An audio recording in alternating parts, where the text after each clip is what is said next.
नमस्कार। आज हम फिर से आपका स्वागत करते हैं नेटफ्लिक्स चैनल पर। जैसे कि मैंने आपको लास्ट टाइम कहा था कि हम हर बार आपको एक नए शख्सियत से मुलाकात करवाएंगे। तो आज हमारे साथ जानी मानी हस्ती हैं जिनका नाम है रंजन शाह। तो जानते हैं हम कि उन्होंने अपनी जर्नी कैसे कंप्लीट की। नमस्कार, मैं डायरेक्टर रंजन शाह। सिमरन जी, आपका बहुत बहुत शुक्रिया कि आपने नेटफ्लिक्स अपने चैनल में मुझे बोलने का मौका दिया है। सर पहले तो आपका बहुत बहुत स्वागत है कि आप हमारे चैनल पर आए। और सर मैं ही नहीं, दुनिया भी आपके बारे में जानना चाहती है कि आप जो है डायरेक्टर कैसे बने, आपकी शुरुआत कौन से सन में हुई और आपको कैसे लगा कि आप डायरेक्टर बन सकते हैं और वो भी इतना बड़े लेवल पे। सिमरन जी, आपने तो बहुत पुरानी बात छेड़ दी। जब आपने पूछा तो मैं बताता हूँ। डायरेक्टर तो स्टार्ट में कोई एक साथ नहीं बनता है, सबको हीरो बनने का शौक होता है। मुझे भी हीरो बनने का शौक था। मैं बचपन से स्टेज करता था, पढ़ाई भी करता था, स्टेज भी करता था। फिर मैंने पढ़ाई पूरी करने के बाद मैं सोचा कि भाई हीरो बनना है तो बॉम्बे जाना है, तो मैं बॉम्बे चला गया। बॉम्बे में बहुत स्ट्रगल किया, स्टेज किया। मैं स्टेज करता था तो वहाँ एक प्रोड्यूसर थे मुर्शीद खान, जो अपनी एक फिल्म लॉन्च कर रहे थे प्यार की सजा, जिसमें उन्होंने मुझे कास्ट किया एज ए लीड और मेरे साथ इंट्रोड्यूस किया नीलम हीरोइन। शायद आप नीलम के बारे में जानती होंगी, जो गोविंदा के साथ लव 86 में पहली बार इंट्रोड्यूस थी। क्या बात है सर, मतलब मुंबई में ये सर कौन से सन की बात होगी? ये सन है 85। 85 मैं 81 में गया था जी। 5 साल स्ट्रगल किया और स्टेज किया, तब मेरे को ब्रेक मिला। 85 में फिल्म लॉन्च हुई, नीलम पहली बार मेरे साथ इंटरव्यू हुआ। क्या बात है सर, पहले प्रोजेक्ट मतलब आपने मतलब इतना टाइम बाद आपको ये लेवल मिला नीलम जी के साथ, बहुत बड़ी बात है। और मेरे अपोजिट नेगेटिव में थे Aditya Pancholi. Film 8 reel complete हुई, फिर फाइनेंशियल डायरेक्टर का कुछ झगड़ा हुआ, फिल्म बंद हो गई। फिर इसी स्ट्रगल में मेरे बहुत साल बीत गए। तो वहाँ कोई काम का तो जरिया था नहीं, तो चला सोचा कि भाई ये गुजारा करने के लिए कुछ पैसे भी चाहिए। तब मैंने पार्था घोष जी जो डायरेक्टर हैं, जिन्होंने बहुत बड़ी बड़ी फिल्में बनाई हैं, मैंने उनको असिस्ट किया। मैंने फिल्म के साथ 100 डेज, गर्जिश, आई मिलन की रात, उसी के साथ साथ मैंने एन चंद्रा जी को भी असिस्ट किया, तेजा, नरसिम्हा, बहुत सारी फिल्में मैंने फिर असिस्ट की। और धीरे धीरे ये सफर ऐसे ही बढ़ता रहा और मैं डायरेक्टर बन गया। जितनी भी फिल्मों के आप नाम ले रहे हैं वो अपने आप में ही बहुत बड़े मुकाम पे रही हैं। तो ये तो मतलब बहुत अच्छा हुआ कि शायद यही था कि आप, ऊपर वाला यही चाहता था कि आप एक्टर ना बन के आप डायरेक्टर बन जाए। पता नहीं ऊपर वाले को क्या मंजूर था। मैं छोटा मोटा डायरेक्टर हूँ और मैंने बहुत सारे सीरियल दूरदर्शन के लिए किए।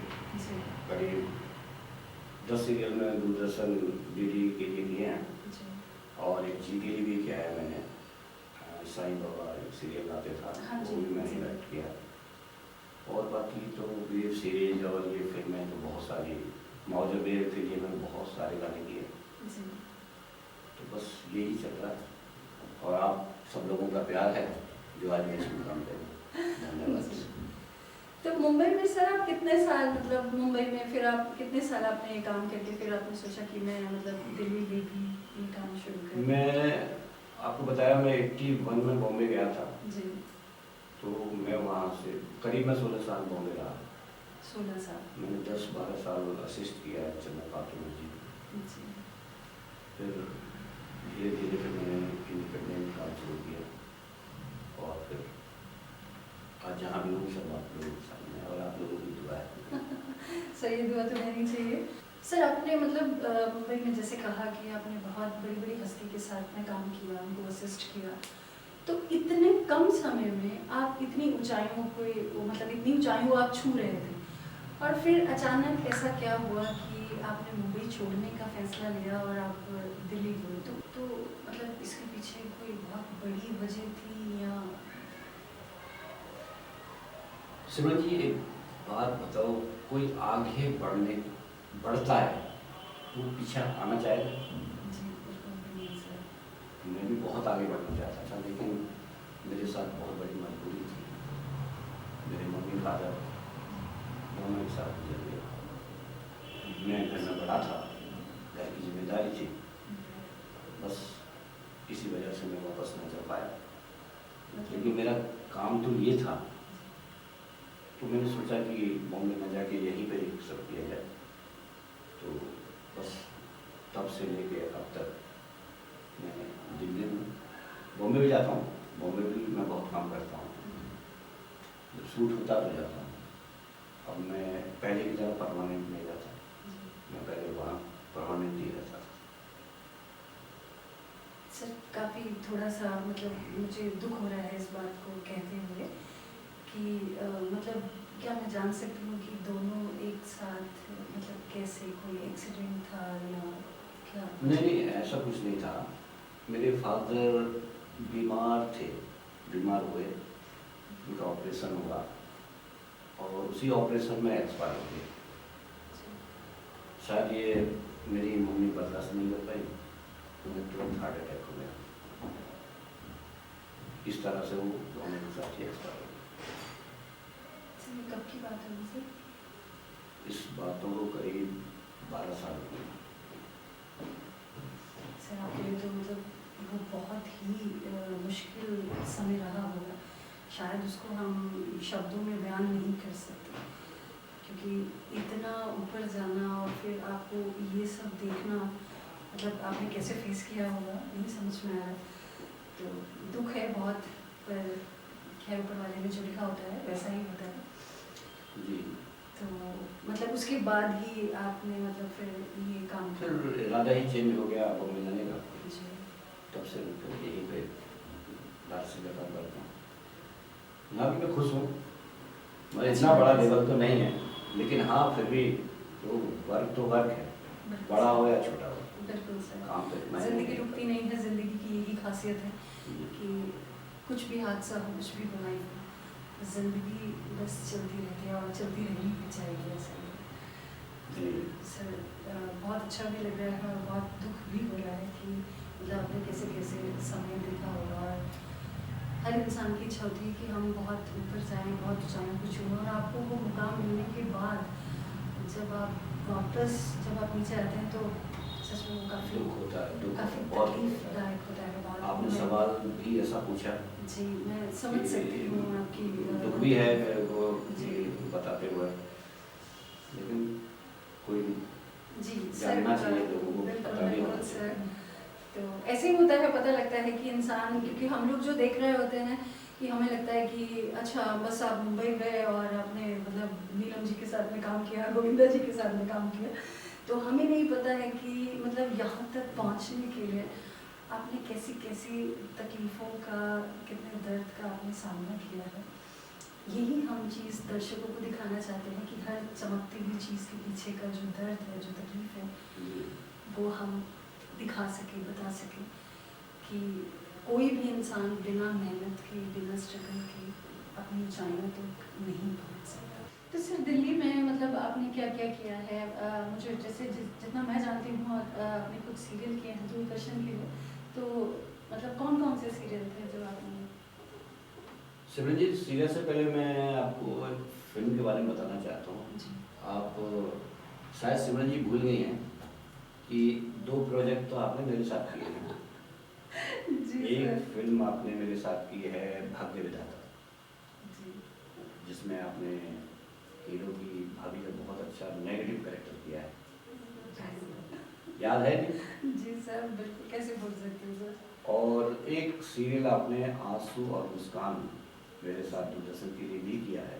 जी सर याद है, वो शूट हमने शायद हाथरस में किया था, हाथरस में किया था। जी। और भाग्य विधाता तो रिलीज भी होगी, जी।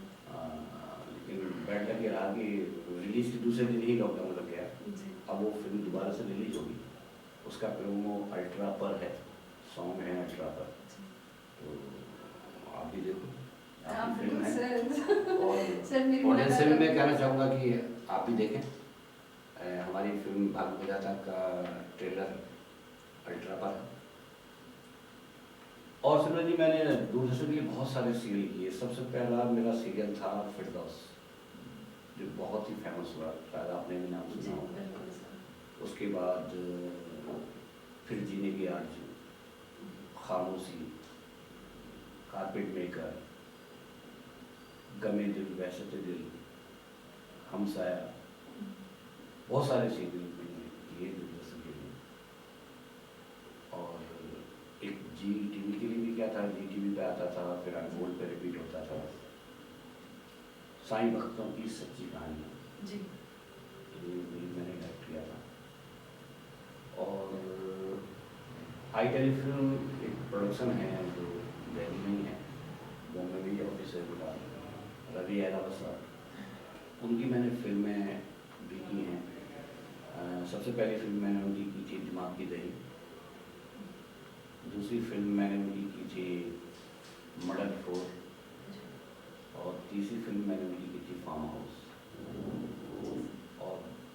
और उनकी वेब सीरीज तो मैंने बहुत की हैं, जो आज आप देख सकते हो। तीसरी आँख एक वेब सीरीज है उनकी, वो की है। और उसके बाद पुलिस पब्लिक भी मैंने की है। और अभी मैंने जल्दी में ईगल फिल्म्स बॉम्बे से है, उनका डायल 900 भी डायरेक्ट किया।